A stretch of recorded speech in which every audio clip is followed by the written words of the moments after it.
G'day and welcome to another episode of Tomo's Tune-Ups, all things DIY and mechanical. On this episode, we're going to be talking about rims and offset and why it's important to know before you go and invest thousands of dollars buying a set of rims.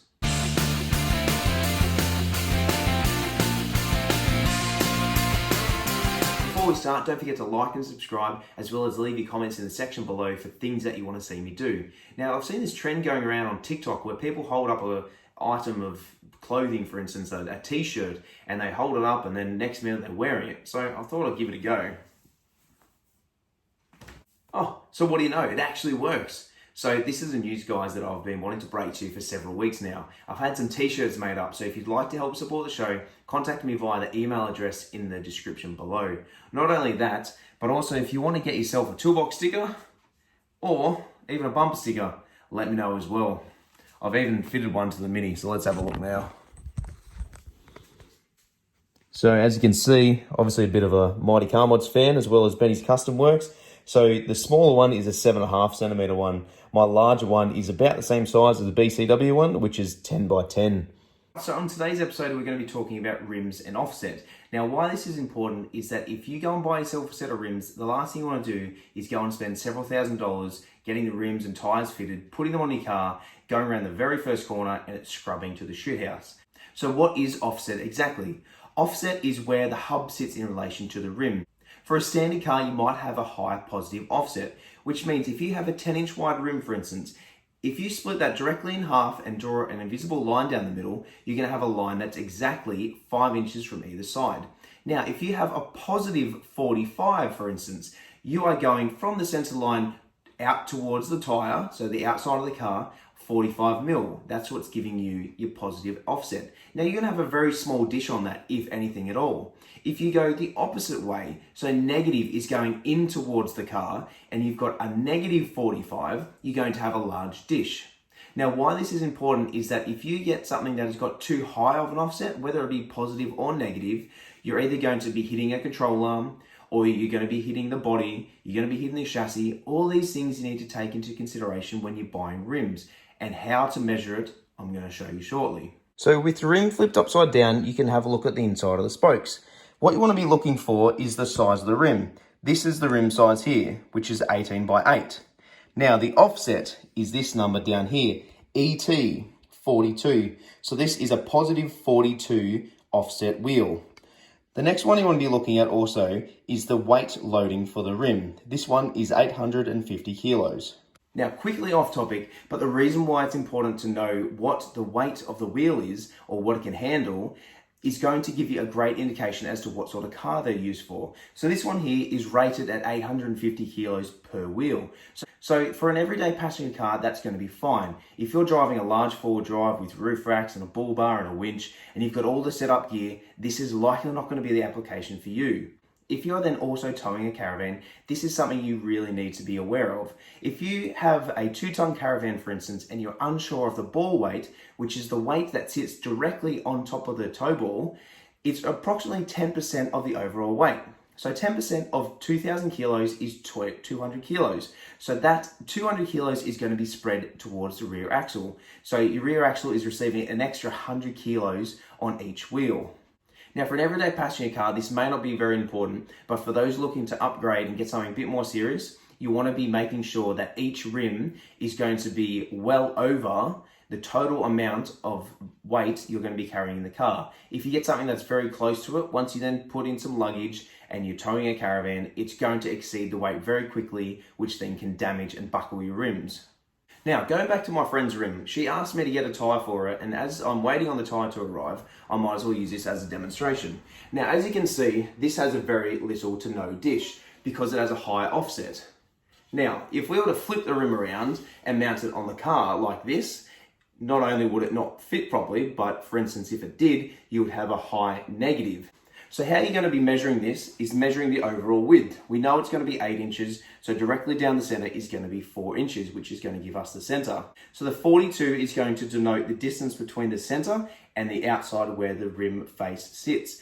So this wheel is going to sit quite recessed in terms of where it sits on the hub. Now, to ensure that the rims are going to fit, there's some simple measurements you want to be doing. First of all, you want to be looking at the offset of the rims that you buy.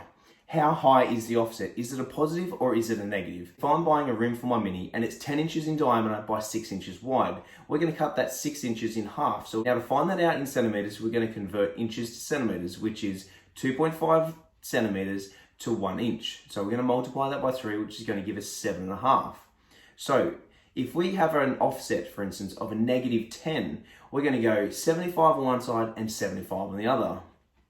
We are then going to add 10 mil to the inside of the rim, so towards the inside of the car. From the outside of the rim to the inside of the hub, we're going to have 8.5 centimeters. On the other side, it's going to be smaller, so we're going to be at 6.5 centimeters from the center of the hub all the way to the outside of the rim. So now we're going to make sure that it's going to fit the car. Now, the easiest way to know if a car is going to fit those rims is simply remove the wheel and then measure from the hub back. So we're going to measure back 6.5 centimeters. So long as that clears and it's not touching, that's great. So you want to make sure that you don't just check one position, that you check in several different positions. This will make sure that you don't make contact with any control arms, ball joints, or any of the chassis or suspension. Once you're happy with that, we're then going to move to the next part. The next thing we're going to be doing is measuring from the center of the hub outwards. So we're going to be measuring 8.5 centimeters. Once you've measured that as a circumference and making sure it's not touching any of the chassis, the steering or suspension components, we're going to be satisfied. Now you also need to allow room for tires. So tires is another thing you want to be looking into. Now, if you're unsure about tire sizes, you're best to give us a call at Penrith City Tyres Automotive. The number's listed above. Now, what you want to be doing is making sure that the circumference of your tire isn't greater than 7% from factory. The reason for that is you are allowed to increase your wheel size by 7% maximum. That's it. By increasing your rolling circumference by 7%, it is likely to throw your speedo out. So this is something you need to take into consideration. You probably need to get it tuned or get your dash recalibrated to suit the rims. Now on the old cars like mine, all you need to do there is change the gearing in the speedo drive in the back of the gearbox. Now you want to make sure that the tyres you buy and that you're going to invest in are quite easily accessible. The last thing you want to be doing is getting a custom-made tyre or a size that is very odd and it costs you several $100s to be able to order it in. So it needs to be a size that you can find relatively easy and that even if you're in the middle of whoop whoop, you can just go and find it at any local sort of tyre shop or they're going to be able to obtain it for a decent price. Now once you've done your measurements, you want to then fit your tyres. Once your tyres are then fitted, to make sure it's not going to scrub, you're going to be doing the same sort of measurements, but this time you're going to be bolting the rim to the hub, tightening it up, and then turning the wheel side to side and checking all your clearances. Now, a lot of people are under the impression that adding a lift kit to your car is going to give you extra clearance. So you can go essentially the biggest tires you want and it's not going to scrub. This is a misconception. Now, your suspension travel is going to be even further than standard, and that's exactly what people want when they go off-road. Now, what's going to determine whether your wheels touch or not is going to be several things. 1, do you have a bumper bar fitted or has it got a bull bar? 2, have you got mud flaps? 3, what size tyres are you going? And 4, what size offset do you have as well? A lot of people that run standard rims and go maybe 1 or 2 sizes bigger in terms of your width of your tyre, along with the profile, most of the time it'll fit depending what car it is.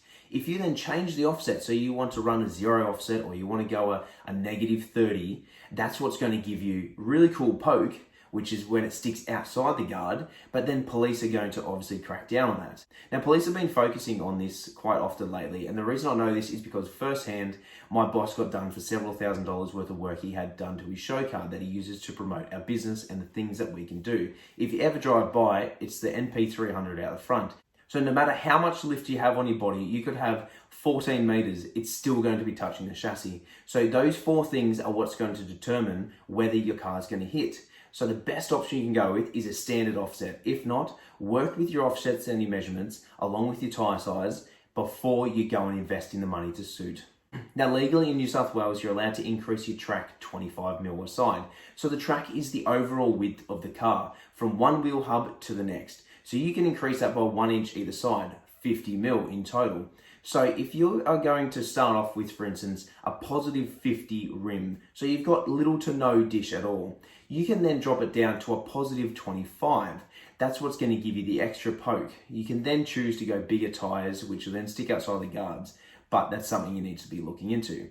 If that's something you want to do, you're best to get it engineered if you're going to be going greater than the 25 mil.